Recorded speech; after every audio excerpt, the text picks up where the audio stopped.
بسم الله الرحمن الرحیم. سلام علیکم. انصاف علی هدایت برنامه 113 مهندسی جهل رو با یک کتاب دیگری به زبان ترکی در کتاب خطی تاریخی دست نوشته قدیمی به زبان ترکی رو آغاز میکنم. مثل هر دفعه میریم کتاب هایی رو که قبلا دانلود کردیم، حالا احتمالا 70 جلسه قبل اینها رو دانلود کردیم، اینها رو ببینیم. علم بدیع رو دیروز خوندیم، علم حقایق رو امروز باز بکنیم ببینیم این حقایق چی هست که این در گذشته ازش به عنوان علم یاد میکردن. اول چیز مثل هر روز بریم یه نگاهی به فیزیک و جسم مادی کتاب بندازیم، ببینیم که در چه وضعیتی است. میبینیم که این کتاب، این چیزی که الان دست ما هستش چرمی نبوده، یک جلد کاغذی، نه کاغذی بگیم مقوایی داشته، منتها قبلا ها کارتون بهش میگفتن، نه مقوا به این امروز که اینجوری میگن. بعد روش نقاشی، حالا این نوع نقاشی برای اولین بار دارم میبینم. در مورد نقاشی عثمانی یه چیزی بگم که الان در بعضی از کشورها این نقاشی عثمانی، دوره عثمانی، یه مقدار توسعه داده شده و حالا تنها روی کاغذ نمیاد، روی بسیاری از آلات ادوات، لباس ها و پوشاک هم این رو میذارن و خیلی چیز شده.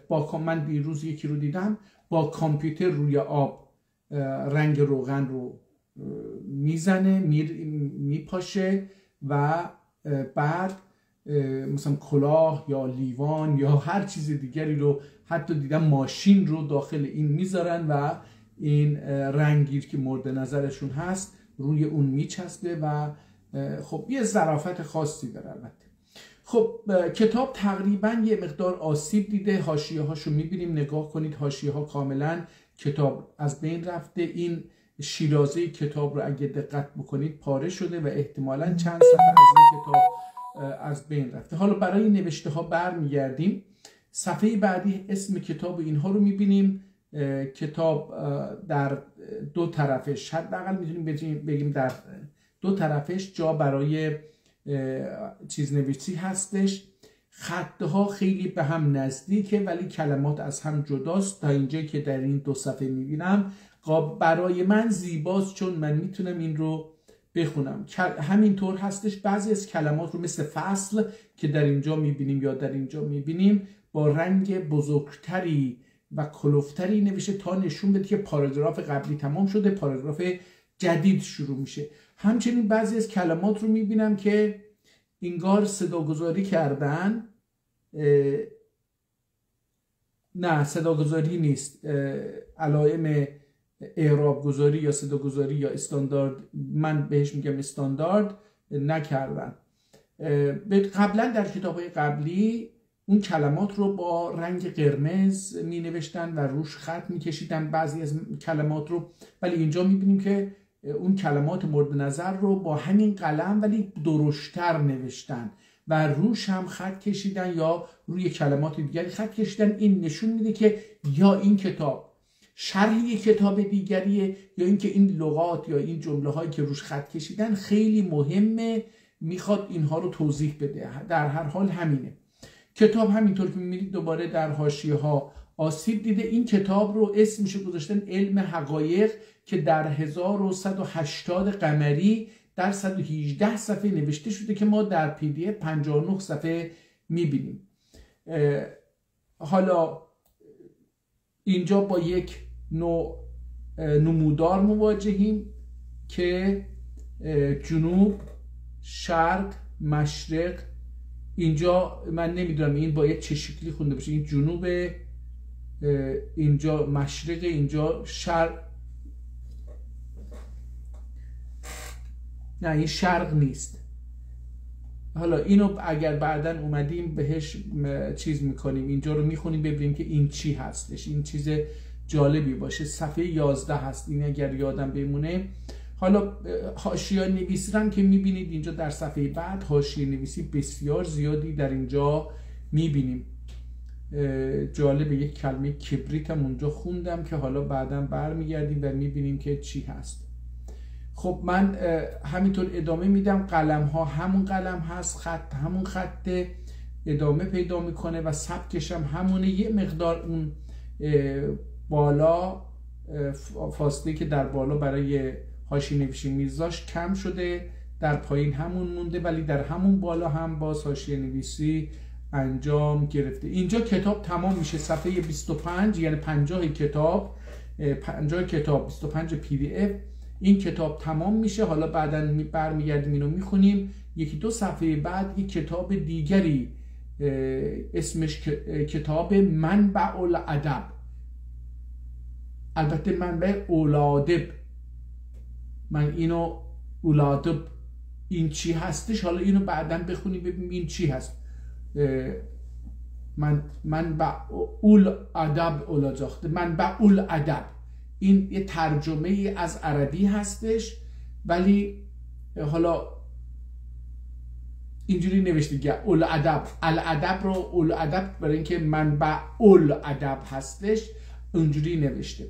باز با بسم الله شروع کرده، با همون قدم، با همون قلم، با همون سطح فاصله سطرها و با همون فاصله بین کلمات، با همون اینکه کلمات رو بزرگ درشت بنویسه و روش خط بکشه لازم باشه، با همون ادامه میده. سبکش همون سبک کتاب قبلی، کتاب قبلی هستش، ولی متاسفانه اینجا میبینیم که آب هم وارد کتاب شده و اینجا میبینیم یه چیزی مایعی، حالا هر چی بوده احتمال میدم که مثلا قطره شمع بوده باشه ریخته، احتمال میدم، حالا نمیدونم. اینجا افتاده که این طرف اینجا و اینجا، حالا این دو قسمت رو خیلی تأثیرش زیاد بوده. احتمال میدم این کلمه اینجا که افتاده، اینجا عکسش افتاده، ولی اینجا از پشتم اینجا رو میبینیم، این پشت صفحه رو که ورق میزنیم اون طرفش هم عین همونه و اینجا نقاشیش افتاده. البته حاشیه ها میبینیم که خیلی آسیب دیده، ولی تکنولوژی به کمک ما اومده و این کتاب ها رو میتونیم برای نسل های بعدی هم نگه داریم. دومین کتاب رو هم حالا اینجا نشون میده که یه پارگی در شیرازی کتاب بوده که چسب زدن، نوار چسب بوده، چسب خوندن و اینجا یک متنی رو که خیلی بلندتر هستش دوباره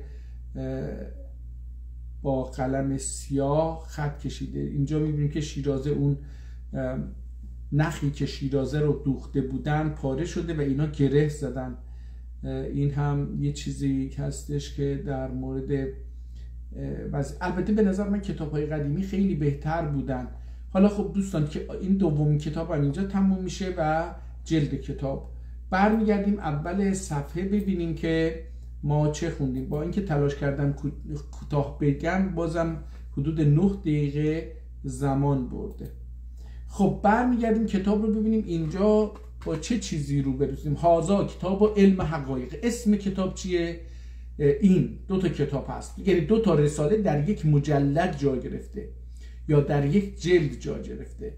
این دو تا کتاب یا دو تا رساله، یکی اولیش هست هازا کتاب و علم حقایق. این کتاب علم حقایق هستش.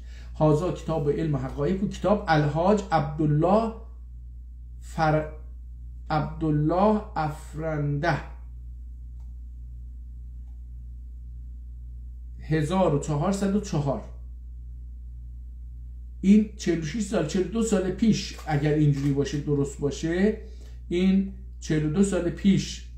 ولی اینجا رو ببینیم چی نوشته. حالا بو کتاب الحاج عبدالله افرزاده، این افزنیده اینجا افرززاده، الید المصطفى. حالا افتتاح ده اوغلی، نه این از سید مصطفی اختاده اغلی.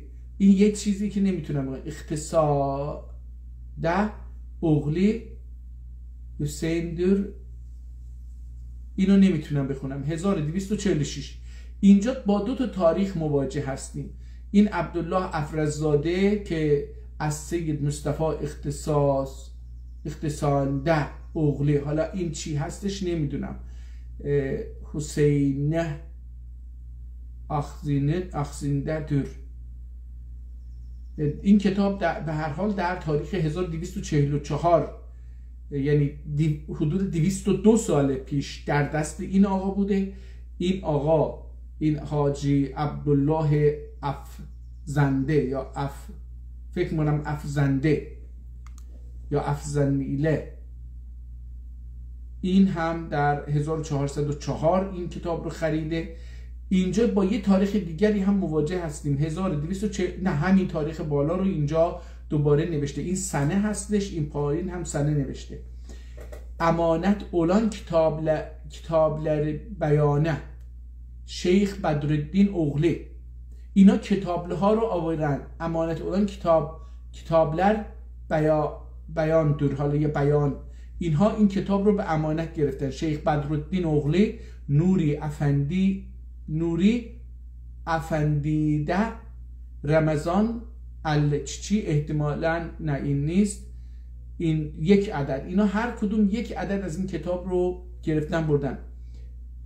حالا اینجا یه فردی هستش، من نمیتونم دقیقاً بخونم ولی به نظر میاد که تبستیمی خرداده فرداده یه چنین چیزی، نوری افسد طریقت، اینها هم یک دونه گرفتن. حالا این مد امینده، این چی هم ملا امی نلا یا ندا، یه چنین چیزی. ملا احمد اطلالی، اینا هم عدد یه دونه هر کدوم گرفتن. حالا دوباره ادامه داره ظاهراً. خواجه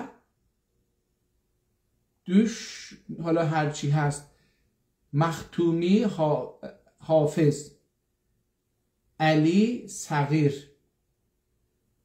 ارتفاع رساله گره خواجه دامادی. این ارتفاع رساله نمیدونم این یعنی چی. گره خواجه دامادی حافظ چی اینا هم همینطور. سفرلی حافظ توفیق یا سنگرلی حافظ توفیق. ارتفاع تحتین عدد، حالا اینجا یه چیز دیگه هستش. اینا چیزای مفیدیه که بدونیم چه کسایی، حالا اگه اینها رو بریم بخونیم ببینیم اینا چه شخصیت هایی هستن که این رو خوندن. قبر سجدیه دو جیلرده علی عثمانه، حالا اینجا رو دیگه نمیتونم بخونم. خزانه در فکر عدد بدونه. حالا اینجا هم یه چیزی. این کتاب در کجا؟ سلیمانی کتابخانه‌ای نگهداری میشه. بریم اول کتاب رو بخونیم. هازا کتاب علم حقایق، دوباره الحاج عبدالله افندینون. این رو کتاب رو احتمالا این نوشته، احتمال میدم، احتمالم هستش که به سفارش این نوشته شده باشه. برای همین با همین خطی که کتاب رو نوشتن اینجا اومدن. بسم الله الرحمن الرحیم الحمدلله. حالا روش خط کشیده، اینو احتمالا داره توضیح میده. الحمدلله رب العالمین ویرگول و الصلاة و السلام ویرگول علی اسعد الخلق محمد خط تیره و آله و صحبه اجمعین. اما بعد، اما هم بالاش خط کشیده، بعد ویرگول. حالا برای اولین بار در این کتاب میبینیم که اگر این کتاب حدود 250 سال پیش نوشته شده باشه، ادبیات ترکی به جایی رسیده بوده که میتونسته نقطه و ویرگول رو تشخیص بده و به کار ببره. یعنی ضرورت کاربرد ویرگول و نقطه و اینجور چیزها رو دریافته بوده و میتونست ازش استفاده. اما بعد محب العلماء و خادم الفقراء یازجی اغلو احمد بیجان رحمت الله علیهما. احمد بیجان یازجی اغلو اسمش اینه، اسم پدرش یازجیه، یازجی اغلو احمد بیجان. احمد بیجان اسم کسیه که این کتاب رو نوشته. محب العلماء و خادم الفقراء یازجی اغلو احمد بیجان رحمت الله علیهما سبب تحریر رساله oldu. احتمالاً سبب تحریر رساله یعنی حالا ببینیم چی گفته دیگه. گفته که ببینیم oldur ki bir gün masnuat ederken garip gögülme bu düştü. Garip gögülme بیچاره مثل ما غریب بوده، از وطن آواره شده بوده. غریب gögülme bu düştü ki عالمده بعضی عجایب سنی جمع ایلیم İskender zamanında cahanın hakimleri cem olup Arastu'dan تا ارشدن هم این ارشدن تا فرشه وارنجا نه dinlü غرائب نه دگلü غرائب عالم var ise بیان etmişler idi. این کتاب رو یک کتابی دقیقاً شبیه این قبلا خوندیم.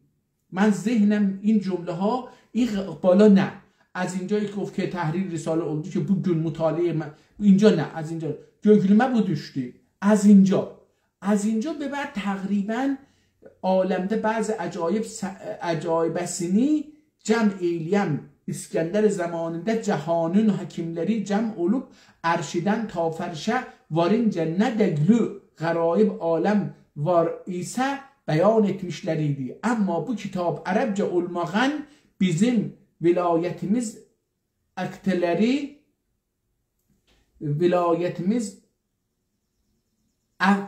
این akteler چی میشه؟ bizim vilayetimiz akteleri قاعده اینه فایده akteleri فایده edemezler. خب حالا از اینجا متوجه اینجوری که می نوشته این ده هستش، دهه. پس این بالا یکی دو جا که ما اشتباه خوندیم احتمالاً، نه این بالا نبوده، نخوندیم، اون اول کتاب بود. اینجا این بالا حالا میتونیم اینجا بفهمیم که اونها دهه بوده.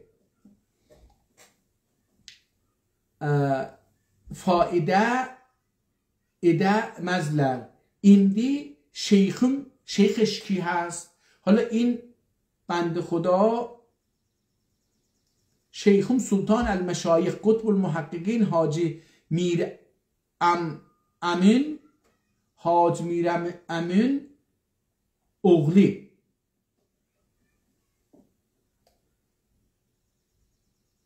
حاجی میر امک هم میتونیم بخونیم، البته نمیدونم این حالا طرز خوندنش چی میشه. این حاجی میر امک یا امین اغلی همتinde bu kitabı bir yere cem ettim. حالا یک کسی حمایت مالی کرده، شیخم سلطان المشایخ. حالا یه درویشی جایی بوده که اونجا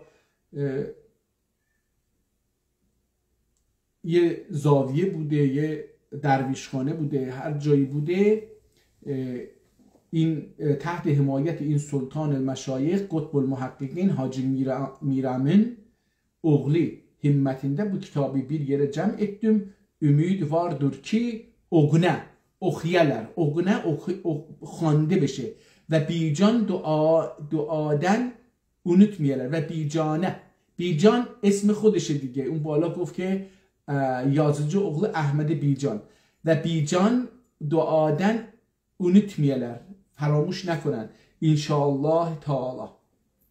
Bilmek gerektir ki mücerred aleme gözle nazar etmek kemal değildir. با همین چشم به دنیا نگاه کردن مهم نیست، کمال نیست، زیرا که حیوان دخی جز لنظر اتمک داره. این کتاب رو قبلا من این بخش ها رو خاطرم میاد که عین همین جمله ها رو خوندم. انسان لبرابر دور مراد محسوسات نظر اتمک ده فکر دور. به این چیزایی که داریم نگاه میکنیم، محسوسات میتونیم حس بکنیمش، لمس بکنیمش، میگه اینها قصد از اینکه اینها رو میبینی اینه که فکر مهمه، فکری بیاد. بو علم حقایق بیلمک سبب لذات دنیوی و تمنتات اخروی ده. تمنیات باید باشه، نقطه بالا افتاده، من فکر کنم این هستش، تمنیات اخرویه دور و هنرلر حاصل علمز ایلا شل کمسه معقولات دن محسوسات دن خبردار اولا. Bu kitabı Klibolin düzdüm. Bu kitabı Klibolin düzdüm. عین همین جمله همون کتاب قبلیه، شاید همون کتاب قبلیه. شول زمانده که سلطان غازی محمد خان استانبولی فتح ادب. سلطان محمد غازی، همون کسی که ببینی استانبول رو فتح کرد، در اون زمان این کتاب رو نوشته. از فتح استانبول الان 500 سال گذشت، یه چند روز قبل گذشت. حالا بذارید اینو گوگل بکنیم یه اطلاعی از اون در بیاریم. بذارید چقدر همین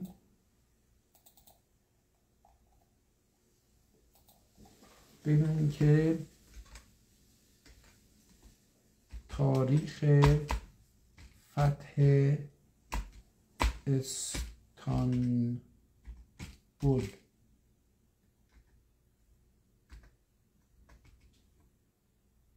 این اصلش هم استانبوله، ولی خب در 1453 الان، حالا ماشین حساب رو هم باز بکنیم، اینجا هست، این 2025 هست. اگر ازش 1453 را منها بکنیم 572 سال پیش میگه که این تاریخ فتح استانبول هستش.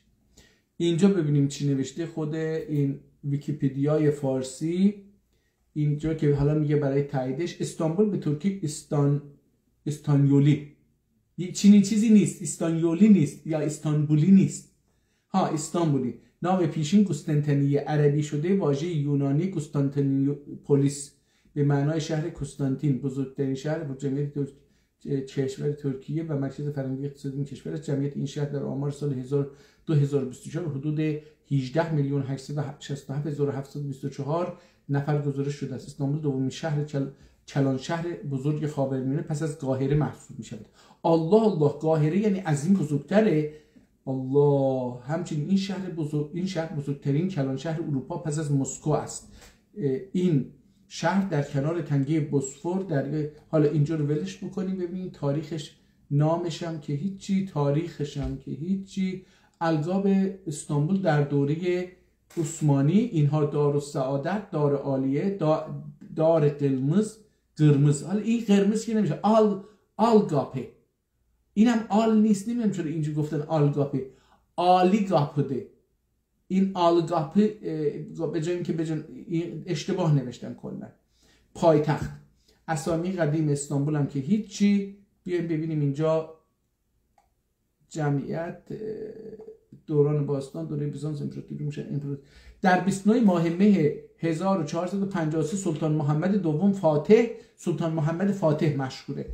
بعد از 53 روز محاصره در حالی وارد قسطنطنیه شد که توپ او یک حفره بسیار عظیم و بزرگی را در دیوار قسطنطنیه ایجاد کرد. خب دیگه از اینجا به بعد رو نخونیم، همین که بدونیم 572 سال پیش استانبول رو فتح کردن. حالا این چی گفتش که شول زمانه در این زمانی که سلطان غازی محمد خان استانبولی فتح edip aldı bilmek gerekir ki tarih 857 ilinde idi. خب در چه تاریخ اون این کار رو انجام کرده؟ 857. حالا اگه برگردین اینجا 857 رو از میلادی رو پاک کنیم، 857 حالا ماینس میکنیم 1446 589 سال. یه مقدار تفاوت هست در بین اینها. علتش چیه؟ برای اینکه ما قمری حساب میکنیم.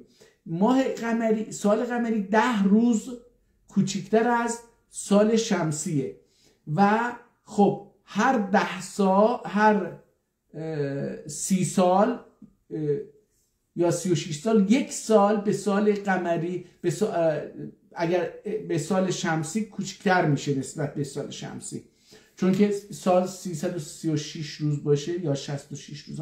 قاطی کردم همه چیز رو. هر 10 سال باید فرض بگیریم و بگیم که کوچکتر میشه. این تفاوت به خاطر اینه، زیادتر دیده میشه. شمسی زیادتر دیده میشه، خب ببخشید قمری زیادتر دیده میشه. خب gerekir tarih 857 yılında idi. Acep diyor ehli hikmete bir hayrete dirler insan, bir hayrete dirler insana arız olur. من فکر کنم این حیرته، حیرت نوشته. عجب diyor اهل حکمت bir حیرت dirler حاضر انسان عارض olur. یه حیرتی به انسان، به اون چیزی که بهش میگن حیرت، به اون انسان دست میده. Bir nesnenin tesirinin keyfiyetin bilmediği gün indi ol şul alemin oğluna ol evvelliğine ve yu calkine. حالا اینجا بیا و yücaligine nazar eyle ve dahi gökler kim dönür hareketlerin ihtilafine nazar eyle kim değer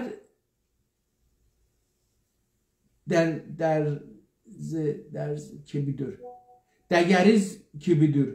حالا این دگریز کی میشه؟ دگریز kibidir. یعنی احتمالاً در حال تغییره، یه چیزی میکنن. دگر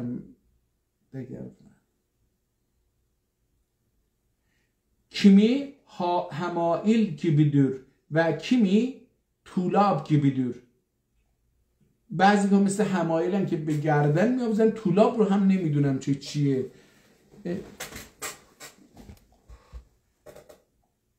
و فلک لهن در کسر تردغنه نظر eyle ve dahi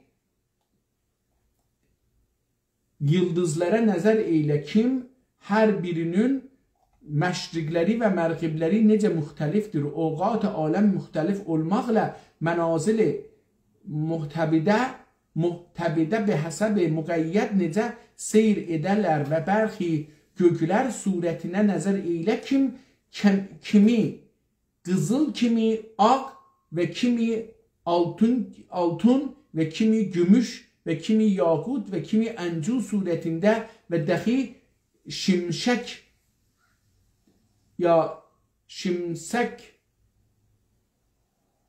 حالا اینجا من شمشک بخونم بهتر در سردر میارم تا şamsün dördüncü, şams xorşid, şamsün dördüncü gökün göklere seyrine nazar eyledik 28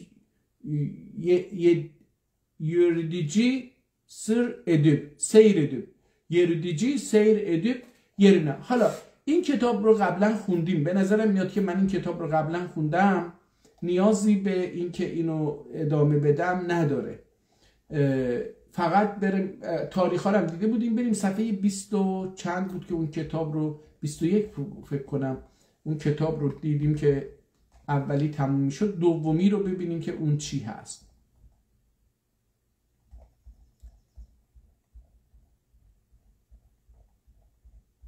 خب اینجا 25 این رو دوباره بزرگش بکنیم که بتونیم اینو بخونیم و ببینیم که این چی میشه. Akrep yercünlerinden yer canavarlarından akrep yer canavarlarından akrepten murad ve mulevves canavar yoktur. Akrepten murdar ve mulevves ya mulevves باید باشه. Canavar yoktur. Bir canavarların yer canavarlarının her kim uğrasa elbette sugra balani sogar. Yer canavarlarından her kim uğrasa elbette sogar. Sogar یعنی نیش میزنه. نیشش رو فرو میکنه. سخماخ فرو کردنه. سوگر یعنی فرو میکنه، یعنی نیشش رو در اون هر حیوان جانداری که به این عقرب نزدیک بشه میزنه. بلانی سوگجق، یلانی سوگجق، حتی مار رو هم میزنه، نیش میزنه. گجر، یلانی سوگجق گجر، به محض اینکه مار رو نیش بزنه فرار میکنه. اگر عقرب yetib öldürülse kendi nesne ölmez. Eğer akrep yetib öldürülse kendisine ölmez. Eğer tutmazsa kendi helak olur. حالا این رو متوجه نمیشم که یعنی چی. باید برسن این اگه چیز باشه عقرب yetib öldürülse kendisine ölmez، یعنی خود به خود نمیمیره اگه نکشنش. یه چنین چیزی. اگر tutmazsa، حالا اگه kendi helak olur، خودش هلاک میشه. عجب budur ki gözleri قرننده‌دür، این چشماش تو شکمشه. حالا نمیدونم چرا اینجوری گفته. انگلسه anınla adgandın örgendin. Anınla örgendin anları. حالا میگه اینها رو یاد گرفتی. قرننده در anlasa örgendin. اونها رو یاد گرفتی. فکر کنم اینجوری میخواد. anla فهمیدی. این میتونه بشه anla örgendin، یعنی یاد گرفتی. آنلری ای طالب، اونها رو یاد گرفتی ای طالب. اسرار الهی bilmek gerektir. اسرار الهی رو یاد گرفتن لازمه که یفعل الله ما یشاء و یحکم ما یرید. حق تعالی نه dilerse، dilemek arzu kərdən، اراده کردن، işler ve necə dilerse hükm eder. Kimse ana hükm edemez. Ana muariz olamaz. La yes'alu amma yef'alu ve hum yes'alun. Eğer bir kişinin ömrü Nuh ömründe artık olsa, cemi ömrünü Hakkı Teala'nın mesnuatın fikriyle geçirse, henüz Hakkı Teala'nın kudreti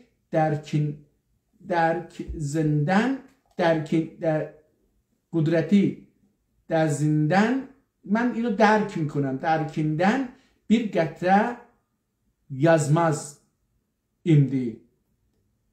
Hakkı Teala rahmet eylesin bu acayip mahlukat düzün. Yazıcı oğlu Ahmed Bican. Kitap رو این نوشته. تمت الکتاب به اون الله الملک الوهاب. ماه شعبان. حالا این کتاب رو چه سالی نوشته؟ این دیگه مشخص ببینیم چی نوشته. ماه شعبان شریف فی یوم الاثنین وقت العصر. سنه 86 و 100 و الف. سال 1126.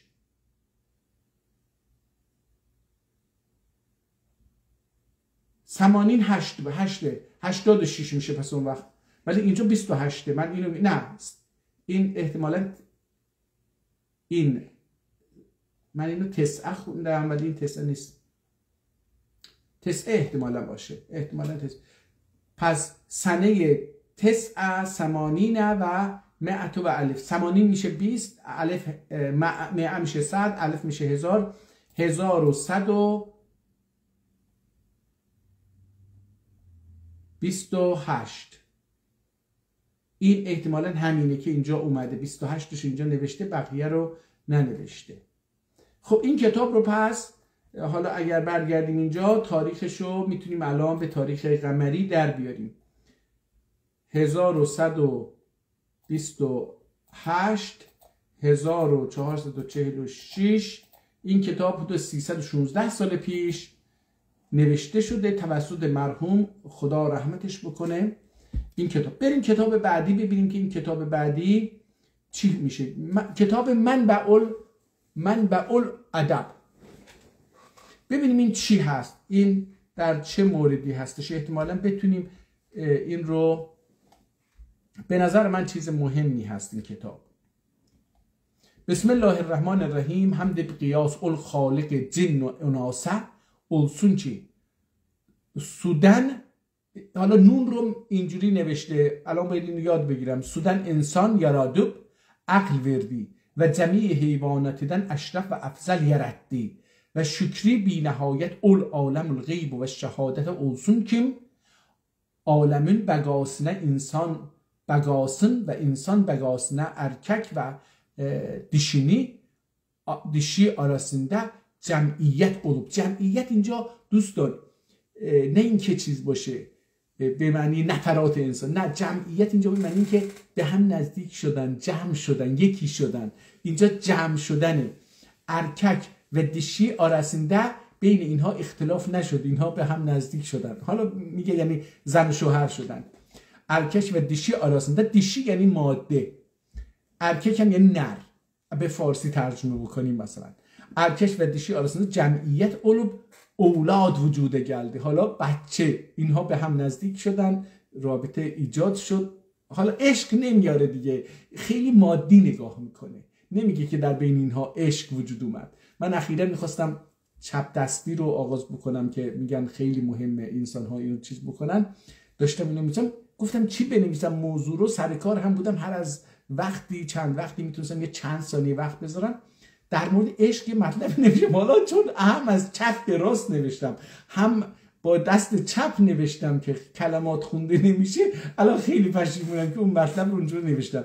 اونجا در مورد عشق یه مطلب رو نوشتم که انسان ها چطور شده و چرا از عشق دوری کردن، از عشق واقعی، و این یواش یواش تو زندگی داره هی گسترده میشه. انسان ها مادی تر میشن، خیلی اون حالت معنوی و عشقی که قبلا ها بوده دیگه تبدیل میشه به روابط مادی و جسمانی. حالا اینجا هم از همون زمانی شروع شده، نمیگه که آقا این یه رابطه عاشقانه است، میگه نه، اینها به خاطر بدنها به هم نزدیک شدن و اولاد وجوده کلب توالده و تناسل سبب دی. همین شده که هی بچه بزان، یعنی هی نسل ها، توالد یعنی زاد و ولد پی در پی، از نسلی به نسل دیگر، یعنی و تناسل هم که هم به رابطه الان در زبان فارسی به روابط جنسی زن و مرد گفته میشه که با هم رابطه جنسی برقرار بکنه، هم اینکه نسل‌ها، گردش نسل‌ها هستش. تناسل در اصل همینه. تناسل یعنی گردش نسل، از نسل به نسل، حرکت از نسل به سبب دی. و صلوات زاکیات، زاکی زکی، از کلمه زکی باید باشه، حالا احتمال میدم زاکیات اگر نه عربی باشه. صلوات زاکیات و تحیات نامیات اول سید کونینه، کونین، البته کونین نیستش، کونین، کون و مکان، کونینه و بنی سگلینه اولسون کم لسان حق üzerine آداب نکاحی bildirib. حالا اینجا میگه که پیغمبرم آداب نکاح رو یاد داد به انسان ها.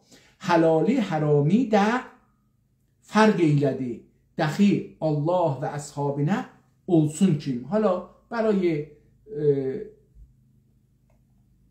ببخشید من الله گفتم، الله اول گفته بود، این غلطه. الله و اصحاب یه جا نمیاد. آلینه و اصحابنا اولسون کم اسلام mülkünün behterleridir ve din yölenin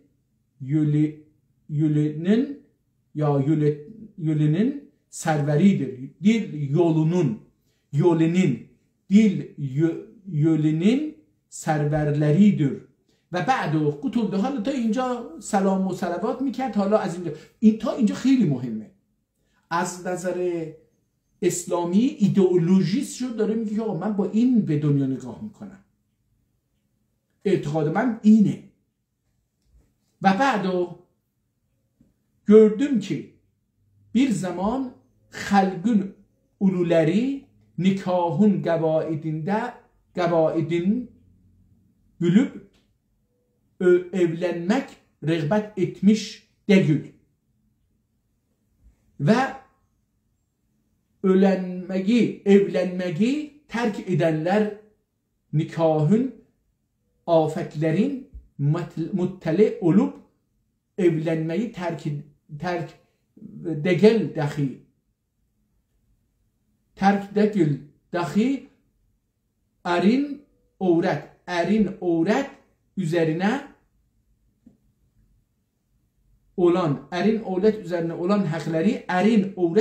olan hakları ki hadisde gelmiştir riayet elemez ve dahi düğün edeblerin yani ceşn arusi ve düğün edeblerin bilmezler ve ata ve ana üzerine ve atanın oğlan üzerine hakları riayet olmaz ve akd nikah edeblerin ve gelin üzerine girmek ve cima etmek edeblerin bilmezler. بس dilerim ki arzu میکنم bir risale yazın ta ki مذکور olan احوال. خیلی کتاب بسیار مهمیه به نظر من.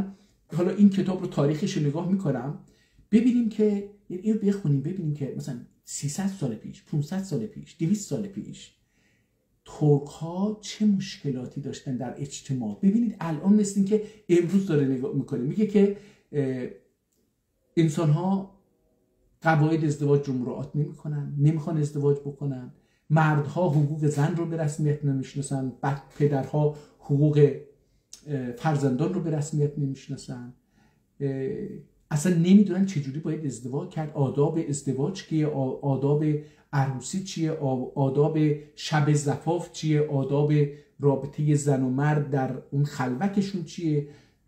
میگه که برای همین یک dilerim arzu کنم bir risale yazın ta ki mezkur olan ahvallere معلوم olup istifade eden azizler buli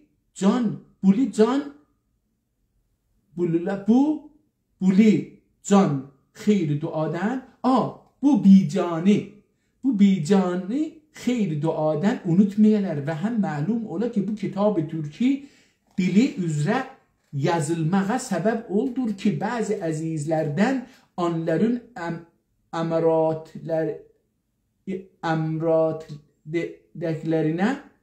emr ettiklerine itaat به قدر طاقت bizim üzerimize vacibidir. حالا یه عده‌ای گفتن که آقا بنویس، این میگه امر کردن، اون اطاعت به امر اونها برای ما واجبه. و üzerine حالا میگه معلوم ola ki bu kitap Türkçe dili üzere yazmağa sebep oldur ki bazı azizlerden onların emr ettiklerine itaat به قدر طاقت bizim üzerimize vacibidir. Alel husus alim sıdk ve alim tahkik Kabe amel ve ilm kıble vera ve hilm مخزن اسرار دین معجز مفخر ابرار یقین hazretlerinden işaret eledi ki bu kitab Türki ola Arabi mahfuz olmayanlar dahi bu kitabdan faide tuteler. Bu kitabın cemi'i. ببینید زبان ترکی اهمیتش ببینید. چرا میگن که آقا مثلا ترکی در دوره عثمانی، ببینید چقدر مهم بوده. حتی در میان مردم، حالا در میان دولت مردان که دیدیم دولت مردان هی کتاب ها رو ترجمه میکنن و اینها، این یه طرفه. حتی ولی از اون طرف داریم میبینیم که درویش ها، خانگاه ها، زاویه ها، افراد خودشون در جامعه اونها که کتابخوان هستن، روشنفکران وقت یا دینداران وقت، میان میگن آقا کتاب رو به زبان ترکی بنویس. یعنی ترکی نویسی و ترکی خوانی در یک مقطعی از تاریخ ترک ها، در اواخر نمیگم، در دوره عثمانی شرف بوده. و این که میگن آقا نه مطلع ترک، میگن آتا ترک گفته، خب گفته، نمیگم که چیزه، ولی واقعیتش اینه که این در دوره عثمانی خیلی حرکت‌های پیچیده سیاسی موازی هم ایجاد شد در دوره مرحوم عبدالحمید دوم که بتونن این خلافت اسلامی و دولت ترک رو سرپا نگه دارن. یکی از اونها این همین قضیه ترک ها بود، یکی مسلمانی بود، یکی خلافت بود، یکی ترکیت بود، یکی عثمانیت بود. یعنی بر اساس اینها هر جامعه، یه بخشی از جامعه به ترکیت جمع میشد، یه بخشی به اسلام جمع میشد، یه بخشی به مجلس جمع میشد، یه بخشی به عثمانی جمع میشد. یه چنین چیزهایی سبب میشد که بتونن جامعه رو اداره بکنن. خود آتاتورک محصول اون دانشکده‌ای است که همین عبدالحمید گذاشته بود، از اونجا بیرون اومده. حالا به هر حال میخوام بگم که اینجا میتونیم بفهمیم که چه اتفاقی در اون مقطع داشته میافتاده. بوشتابن جمیع خلق نفعی عام اوله بنده دخی احتمالاً بندخی، یعنی من بنده نیست، من اشتباه خوندم، بندخی آنلرین امر şeriflerine imtisal edip Türkiye dil üzerine tercüme edip mütemenni ve mütevekki odur ki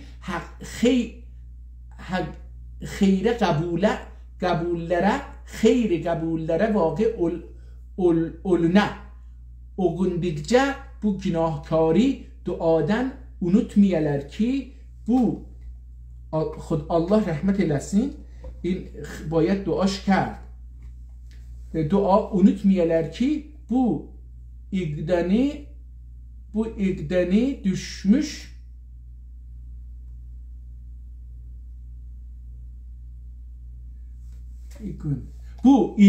uygun همون uygun bu uygun düşmüş dil rişe bu uygun düşmüş dil rişe azizlerin duası dستگیر اولبه bu کتابه. حال اسم کتاب رو میگه منبع الادب دیو ad verdim. اسم کتاب رو منبع الادب گذاشتم، علم حقایق نیست اسمش. حالا اون یکی علم حقایق بود، این کتاب اسمش منبع الادب دیو ad verdim. اون فصل üzerine müştemil kıldım. Hakkı Teala'dan dilerim ki bu kitabı hayırla itmama yardımcı ola ki cemi yardımcı ola itmame yardımcı ola ki cemi yardımcıların hayırlısıdır ve huve حسبی الله و نعم الوکیل. الفصل الاول، فصل اول در چی بوده؟ نکاهی رغبت ettirmektedir. نکاهی رغبت ettirmektedir. این فعل متعدی دو مرحله ای فکر میکنم فقط در زبان ترکی هستش. ettirmek.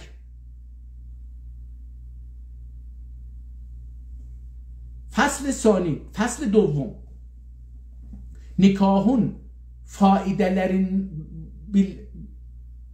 bildirir یا bildirer. این چون گفته رغبت ettirmektedir، این هم میتونه باشه bildirir. Fasl salis nikahun afetlerini bildirir ya bildirir. Fasl rabi evlenmek ve akd nikah adetlerini ve hatun kişinin. حالا اینجا نگاه کنید خاتون کشینون یعنی انسان زن، نمیگه که زن. خاتون کشی اینجا به مفهوم انسانه. خاتون کشینون المقده گنگسی افضلدür. حالا این گنگی یعنی چی؟ یکی دو بار دیگه هم این رو حتی امروز تلاش کردم که از طریق AI این رو معنیشو پیدا بکنم، نفهمیدم که چی هستش. المقده گنگسی افضلدür و گنگسی yaramazdır. گنگسی این چی هست نمیدونم. این گنگی بذارید ببینیم گوگل یه چیزی میتونه کمکی برای ما بکنه.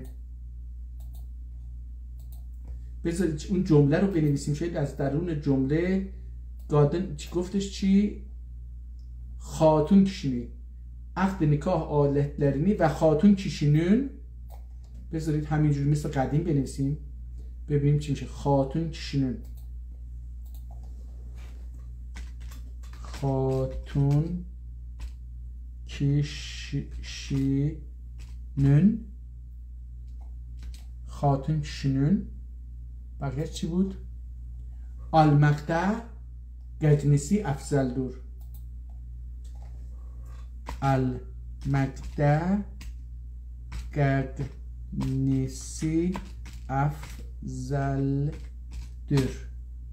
بذارید ببینید چی میگه. نمیتونه این رو در بیاره. بذارید ببینیم AI اگر اینجا داشته باشم خیلی جالب میشه که AI چی بود اسمش؟ جیمی.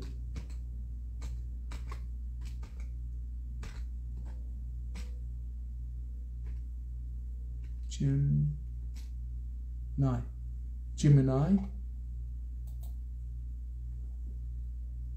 بذارید ببینیم کجا رفت این پایلوت. اینم اینجا.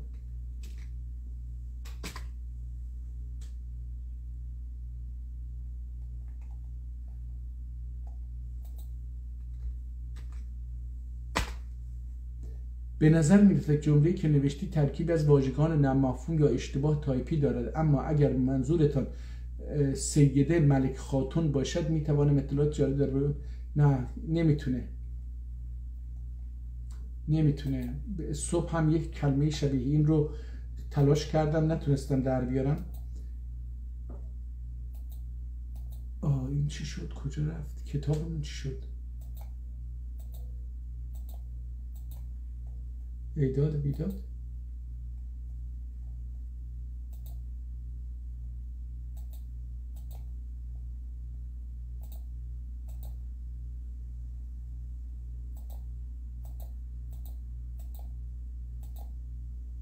نه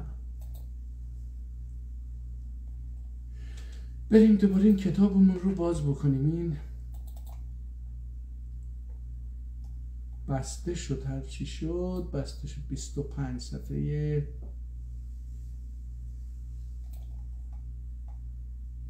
خب رسیدیم به همون صفحه. المقده گنگسی افضلدür. این گنگی یعنی چی نمیدونم. گنفسی و گنگسی yaramazdır ve alameti ve sıfatlerinden müfessel ani beyan eder. فصل 9 فصل خامس. ببخشید اینجا یه 9 گذاشته بود من چیز شدم. فصل اینجا یه دونه 9 گذاشته خودش. فصل خامس erlerin evlenmeyi gegnisi yektir ve gegnisi yaramazdır ani beyan eder. آها این رفت دوباره فصل خامس. اون فصل چیز بود. اینجا این فصل رو میخونم. حالا این فصل چهارم بود فکر کنم. فصل چهارم بود. بله فصل رابع. این فصل رابع رو میخونم ببینیم این معنی رو میتونیم اونجا در بیاریم چی هستش. فصل خامس erlerin evlenmeyi gengisidir ve gengisi yaramazdır ani beyan eder. این فصل سادش اینجا 10 یه عدد 10 هم اینجا گذاشته، احتمالا صفحه ها رو میگه. حالا بذار برگردم ببینم این صفحه مثلا فصل اول هم گذاشته بود از اینجا، فصل اول آره شماره 1، فصل ثانی 3، احتمالا این صفحه هاست. فصل ثالث 6، فصل رابع 7، فصل خامس 9، فصل سادس 10. öğretin üzerine lazım olan hakların ve edeplerini bildirir ya bildirer. Fasl-ı sabi 14, erin öğret üzerine olan haklarını ve öğrete hizmet etmek sevabını bildirer. Ve öğret hizmet etmek sevabını bildirer. Fasl-ı samin 80, düğün edeplerini ve gelin üzerine girmek ve cima etmek edeplerini ve öğretin rahmi sıfatın ve nütfe nece rahmet düştüğün yaratıldığın bazı ikiz doğduğun ve bazı oğlan ata tarafına بنزیب رو نگاه کنید با که نوشته، خیلی جالبه. برای اولین بار بنزمخ رو با که نوشته. بنزیب و بعضی آنها طرفine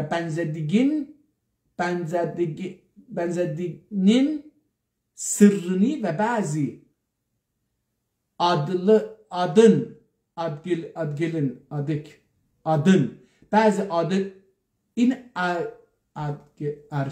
bazı erkek olup ve bazı kız olduğun sırrını bildirer. حالا اینم در رابطه با اینه که خوندیم. فصل تاسع صفحه 23 احتمالاً oğlan tağmak ahvalın ve edeplerin ve oğlanın ata ve ana üzerine olan haklarını این تغمق احتمالا باشه، دغماق زاییدن فکر میکنم. oğlan تغمق احوالın ve edeplerin ve oğlanın ata ve ana üzerine ata ve ana üzerine olan haklarını oğlana hizmet etmek faziletin beyan eder. Fasl aşir 10 ataya ve anaya muti olup ve onlara iyilik etmek faziletin ve yönlere ve bunlara ağ olmağın günahı beyan eder.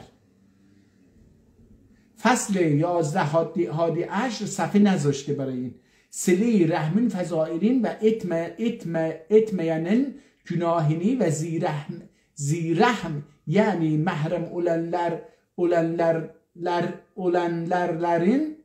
olan kimlerin mahrem olanlar kimlerdir ve daim bunlarınla olmağın zararını beyan eder. الفصل الاول نکاح رغبت ettirmekte ve ettirmemektedir. Bazılar nikaha tergib ettirmekte mübalağa ettiler. Hatta dediler ki nafile ibadet edip ve halvete girip riyazet etmekten yektir ya bektir. احتمال میدم این بک باشه، بکدür یعنی مهمتره. نتکیم امام ابو حنیفe'nin mezhebi budur ve nikaha tergib etmenler dedikler kim? Oli budur ki bu zamanında evlenmeyenler ankehu nitekim etmeyenlere ankıcı nitekim galip buldular ki veçi maişette harame mürtecib olunur. Bas öyle olacak. حالا اینو دیگه ولش بکنیم بریم این فصل 4 رو ببینیم. اون فصل 4 جالب بود برای من، ببینم که اونجا چه چیزی میگفت. اون کلمه چی بود؟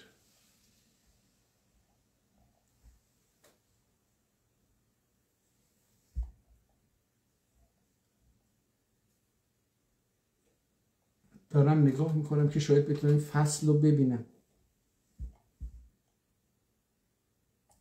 Nikahın 5. faydası.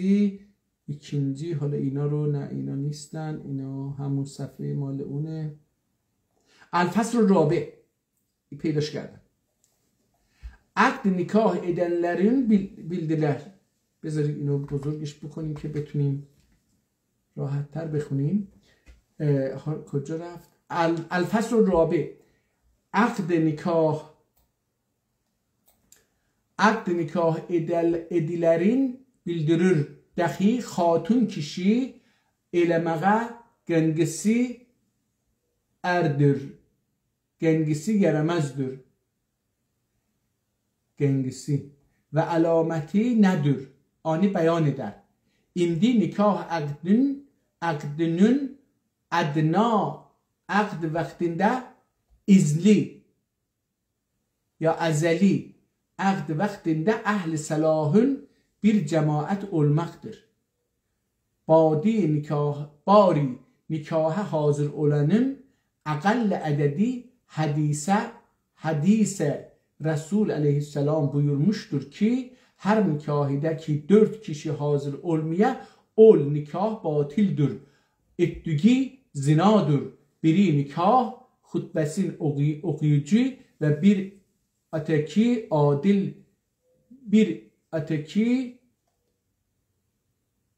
adil tengilerdir. Adil tengilerdir ve sünnettir ki evlenen kişi Allah'a hamd ede ve peygamber salavat götüre ve Kur'an'dan mübareklik için bir ayet okuya ve nikah hutbesi budur. Elhamdülillahillezî halaqal insâne min zekerin ve unsa ve cealehu şuuben ve qabaila ve khassa min sairil mevcudati بالفواصل والفضائل وجعل النساء للرجال بواسطة النكاح حلائل والصلاة على رسوله على اینجا رسوله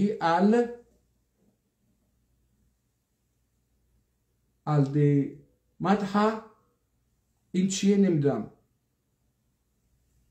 بالخلق العظیم بالخلق العظیم و حسن الشمایل و بعثه الارشاد الامم الى الحق باوضح الدلائل محمد و آله و صحبه الكوامل و بعد اعلموا عباد الله ان الله تعالی امركم بالنکاح و نهیکم یا نهاکم عن السفاح و قال فی معظم تنزیله در کتاب قرآن فرمود قوله تعالی وانکحوا الایام منکم و الصالحین من عبادکم. نمیشه این الایام، نمیشه الایامان.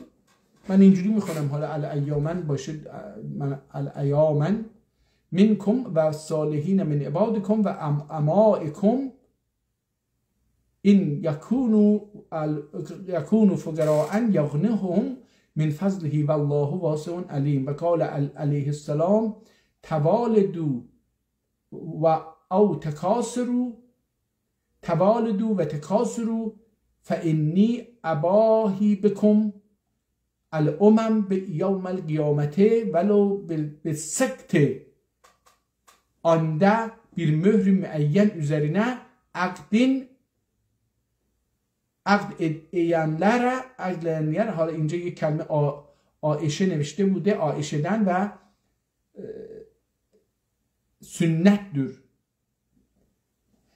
حالا میگه که حالا bir mühür müeyyen üzerine عقد edeler و sünnettir. آیشه رو حالا حذف کرده و sünnettir ki nikahi mescidde edeler و سوال یا سوال edeler و سوال edeler آیشه‌دن و روایت دور کی رسول حضرت دن بنی شعالده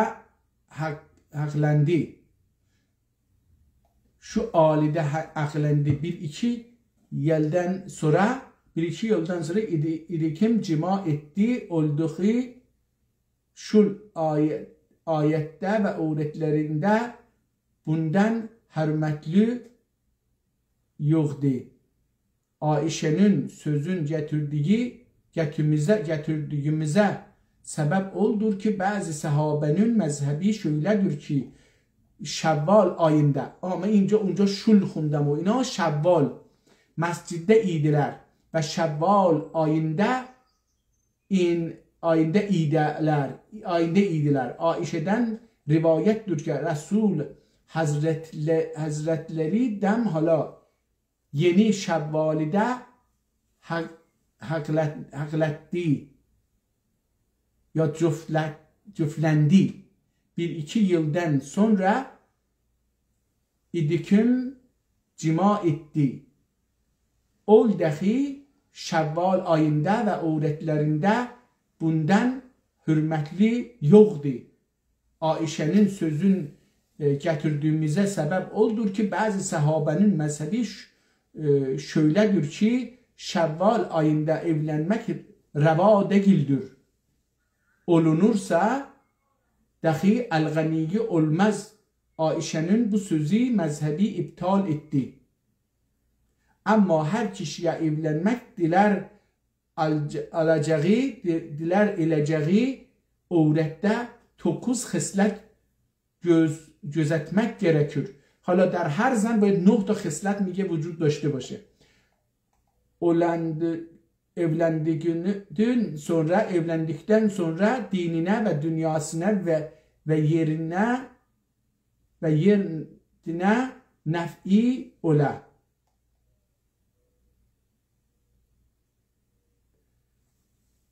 خب اولکی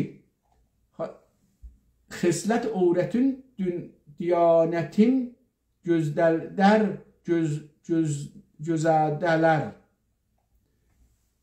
Evvelki hislet ya hislet hemen. Öğretin diyanetin gözedeler. Zira ki dini olmayan hem kendiyi hem erini asi eder. Halketinde ve hem hakikatinde. Erinin yüzün gara eder. Kalbini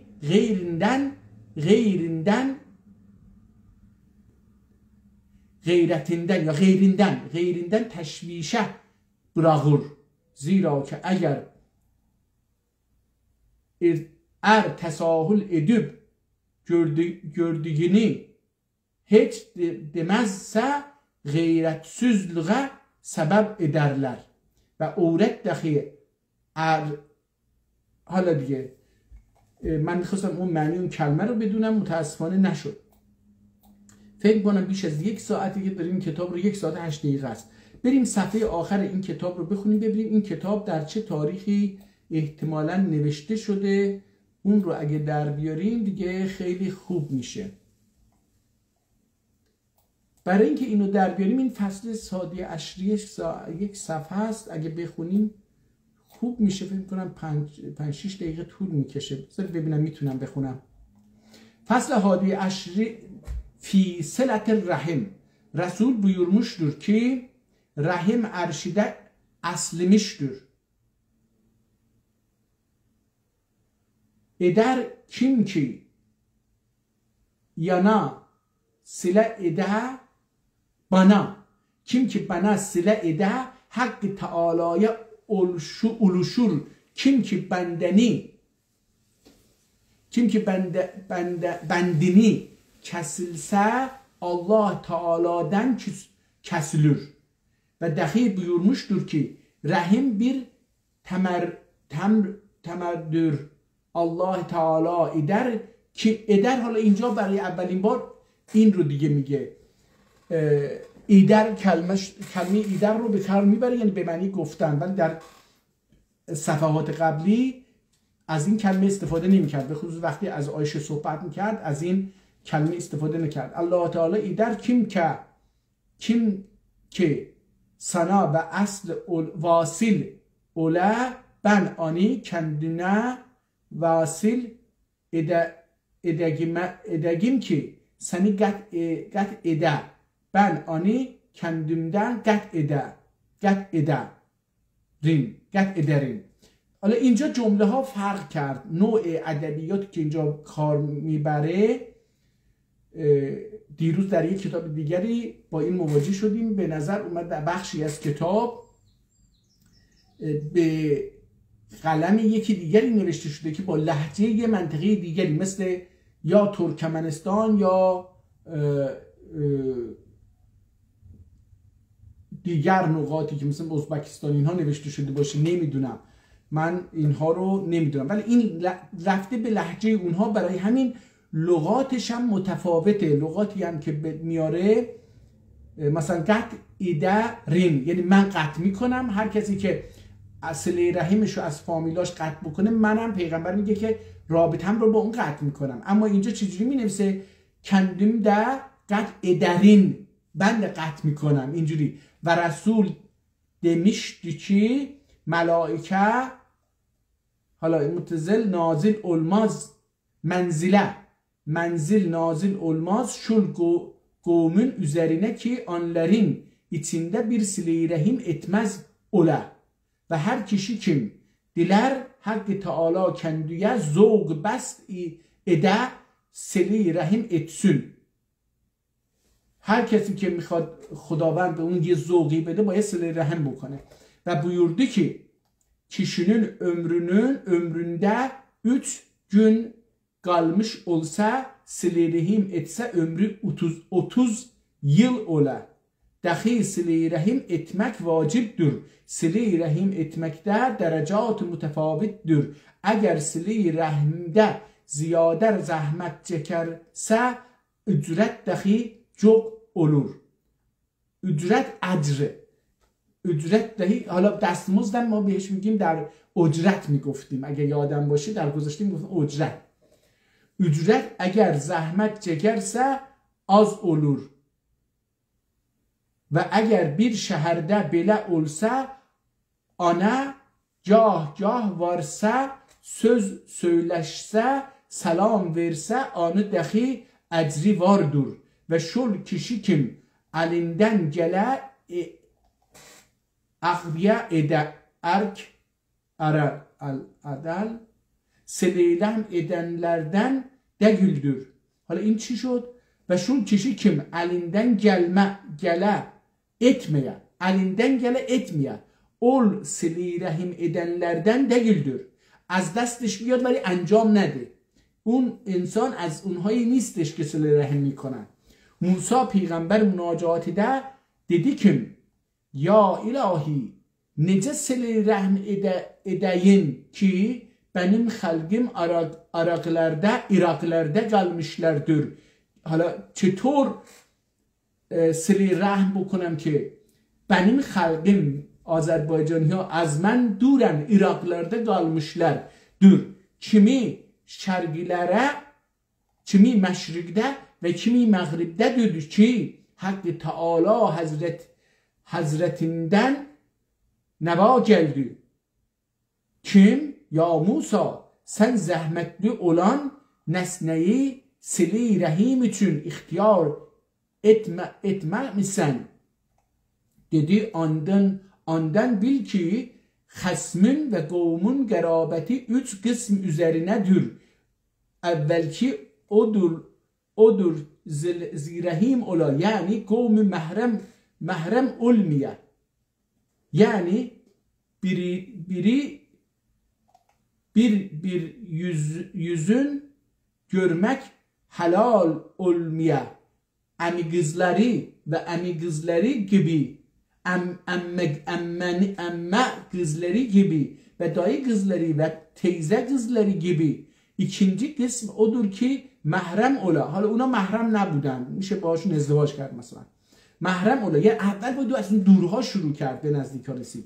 محرم اولا یعنی görünmek helal ola. Zirahim olmaya yani قوم olmaya, rıza eden analar gibi. مثلا برادرانی که شیر یکی رو خوردن، مثلا من شیر فلانی رو خوردم در بچگی، با اون خواهر برادر شیری هستیم، اینا هم محرمن اما دورن از هم. İkinci kısım odur ki mahrem ola yani görünmek helal ola zirahm olmaya ama az یک رحم نیستن، یعنی گم olmaya گوهم kardeş olmaya rızaeden analar gibi, kardeşler gibi ve emmeler gibi, emmeler ve teyzeler ve kendinin öğreti ve anasının öğreti gibi, atasının öğreti gibi. مادر ناتنی مثلا kendi öğreti ve atasının öğreti gibi. مثلا زنان پدرش و زنان خودش و از این حرفا gibi. Kendiye oni olur ve kendiye ögey olur. Ögey. اینجا گ رو گذاشته، کشیده رو گذاشته. ögey olur ve kendinin cariyesi ve oğlunun öğreti ve cariyesi gibi. حالا کنیزای خودش، کنیزای فرزندش، کنیزای زن پسرش و اینها و cariyesi gibi. Üçüncü kısmı oldur ki zirahim ve mehrem ola, anlar budur ki olan aksamın gayridir. Anneler ve gerindaşlar gibi ve gerindaş kızları ve gibi. Bunlar şunlardır ki sile-i rahim etmek vacibdir. Hala برای اینها واجبه زیرهم و محرم olsun, olmasın ve hem olurlar dediğe kavmi kabile ile kişi bile olmak ev değildir. İyi değildir. Kişi ile bile olmak iyi değildir. Daim yele olacak. Olacak hem daim bile olacak hem yüzünün kaşın anların hürmeti kalmaz ve hem anların katında yünün hürmeti kalmaz. İnem ben fikrim yüzünün hürmeti kalmaz. Ahir tamam erişmeye müeddi olur. Gerektir ki əqrəbani gah ziyaret edeler ki bülələr eremek ülfet ve mehabbet ziyadet olur. Etmek ülfet ve mehabbet ziyade olur. Mesela cüm'eden cüm'eye bir kez ve anlar ve xasmden ve qomiden qətində hacəti olmasa qəbul edər.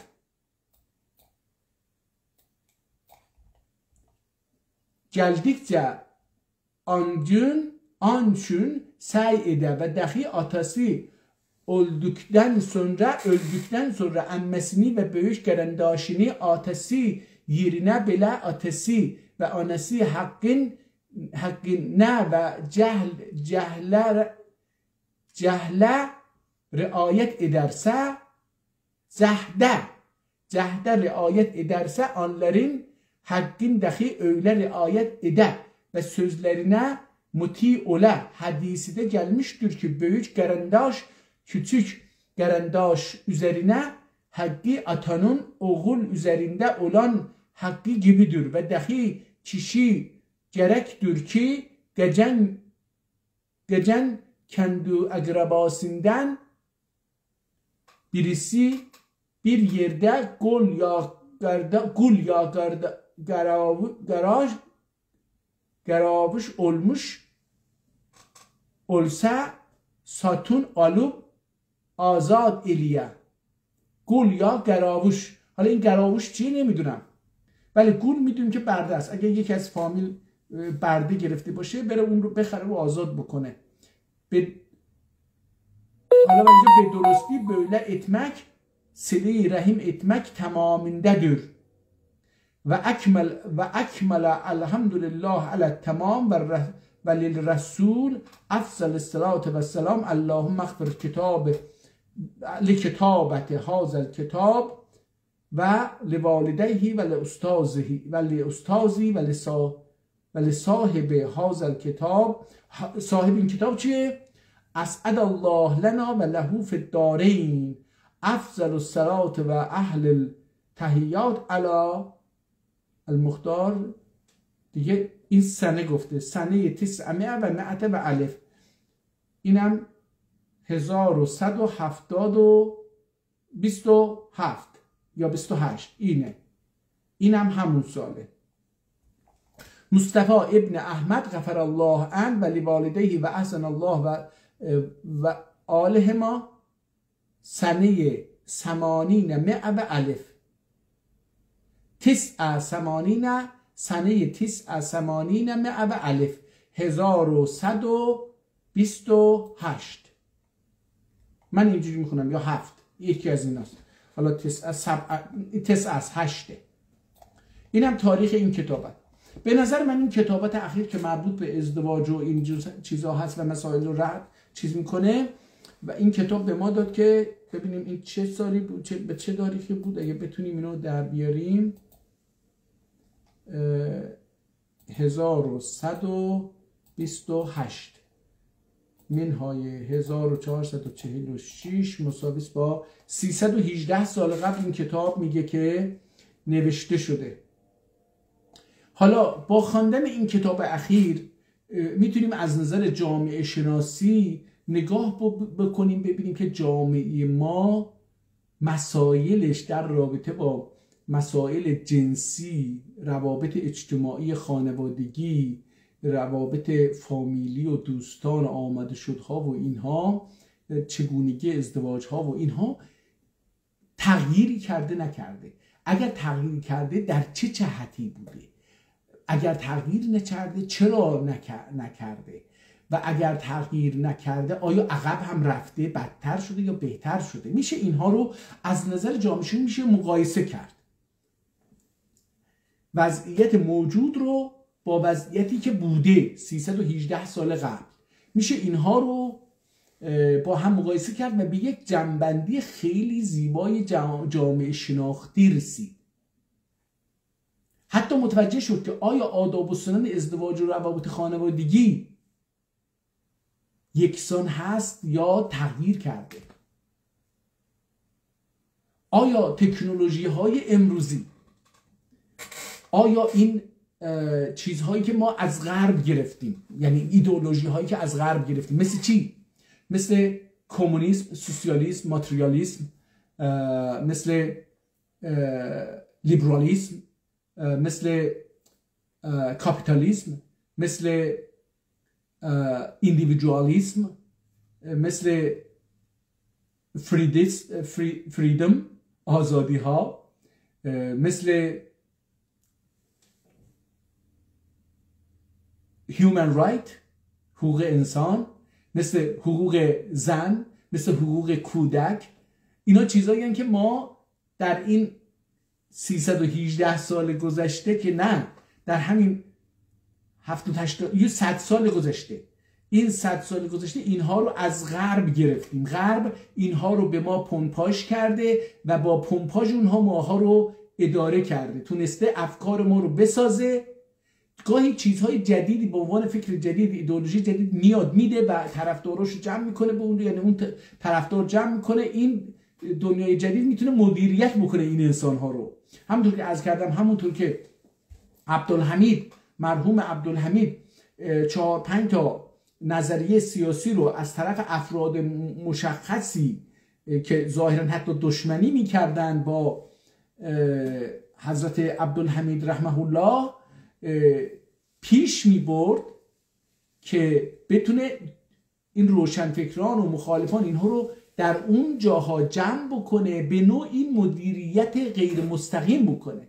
در غرب هم همین کارو میکنه، یعنی هم به طور مستقیم و هم غیر مستقیم مدیریت میکنه. مستقیم از طریق اشغال مستقیم خاک تمام آسیا، آفریقا در 250 سال گذشته اشغال شده توسط غربی ها. این اشغال مستقیمه. اشغال غیر مستقیم که خیلی ما متوجه نشدیم و فکر کردیم حالا چون اینها از نظر نظامی و صنعتی و تکنولوژی جلوترن پس حقاً اومدیم ایدئولوژی های اینها رو هم پذیرفتیم. حالا ببینیم که با خوندن این نوع کتاب ها میتونیم مقایسه بکنیم که آیا این ایدئولوژی ها، این نظریه های جدید مثل فروید و مثل حالا اون چی بود، داروین، تنازع بقا و جهش فلان و اینها رو گفته، آیا اینها در جامعه ما و در نوع زیست خانوادگی جمعی و فردی ما و اینکه علاقه به ازدواج داشته باشیم، چرا علاقه نداریم، چرا علاقه داریم، چرا میخوایم ازدواج بکنیم، چرا نمیخوایم ازدواج بکنیم، چقدر مادیات و پول داشتن و نداشتن درش نقش داره، چقدر اصلا پایبند به اصول ازدواج هستیم، چقدر وفادار به هم هستیم، چقدر وفادار نیستیم، اینها رو میشه با گذشته مقایسه کرد و به یه نتیجه جالبی رسید. به نظر من کتاب بسیار جالبیه برای کسایی که بخوان کار تحقیقاتی بر روی جامعه انجام بدن. خب حدود 1 ساعت و 26 دقیقه و 7-8 ثانیه است که داریم صحبت میکنیم. همینجا کافیه. شب روزتون بخیر. الله پشت و پناهتون. به امید دیدار.